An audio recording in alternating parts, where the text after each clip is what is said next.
Brighton's world-famous Palace Pier was built in 1899 and it's the last remaining of Brighton's 3 piers. But how did the Palace Pier get its name? To find that out, we're going to follow 3 clues around Brighton to figure out where this name came from. So the first clue is back at the entrance, so let's go take a look. The first clue to the pier's name is hidden in plain sight, somewhere around here. And it's actually that flag that you can see fluttering behind me there with the letters BMPP, means Brighton Marine Palace and Pier, which is the original official name for the pier. So technically it wasn't named the Palace Pier, it was named Brighton Marine Palace and Pier. So if that's a pier, then what is a marine palace? To find that out, we need to head further into the centre of Brighton, clue number 2.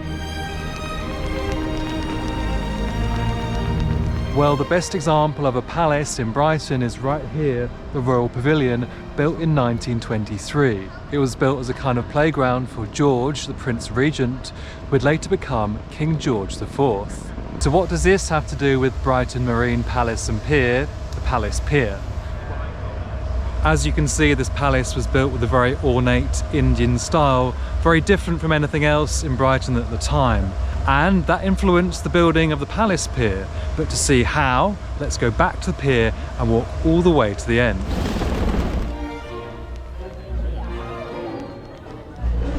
To the end of the pier. As we walk along the Palace Pier, which is 525 metres long, we're going to look for signs of a pavilion like the one we've just seen. This building is an arcade now, and although it has some nice touches on the outside, it doesn't have that same style of the Brighton Pavilion with its domes and minarets. Let's keep walking. It's normally windy in Brighton. One thing the Victorians who built this pier did intend to do from the beginning was to build a very specific structure on the end.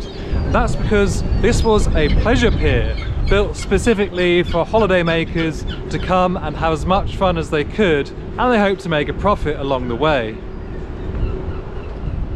The end of the pier is dominated by roller coasters, an amusement arcade, and this entertainment venue, which does feature Indian-style domes. But these were all added much later than the pier's original construction. For a clue to the Palace Pier name, we'll have to look to an unlikely structure that has survived since the pier's early days: the gents' toilets. Here's a clue that these toilets really are original. We've got the BM, Brighton Marine, PP, Palace and Pier. This ornate pissoir was here well before the more modern buildings and amusements arrived. And before this was a remarkable theatre built in the style of a palace. The pier opened for promenading in 1899, but work continued on the Palace Pier Theatre for 2 years. Once opened, it hosted musicals, comedies and variety shows. During this pre-television era, acts like these attracted up to 1,300 visitors per show.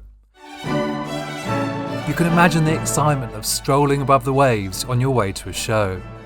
With easy access by train, the theatre helped secure Brighton's future as a top seaside destination.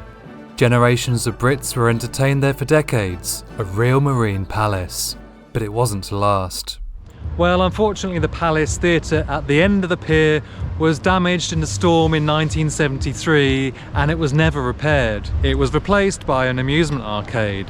So why is Brighton's world famous pier called the Palace Pier? Because there once was a real palace in the form of a theatre which attracted people by the thousands. The only reminder we have of this are old photos that capture the theatre's beauty and a gents' toilets. See you in the next one.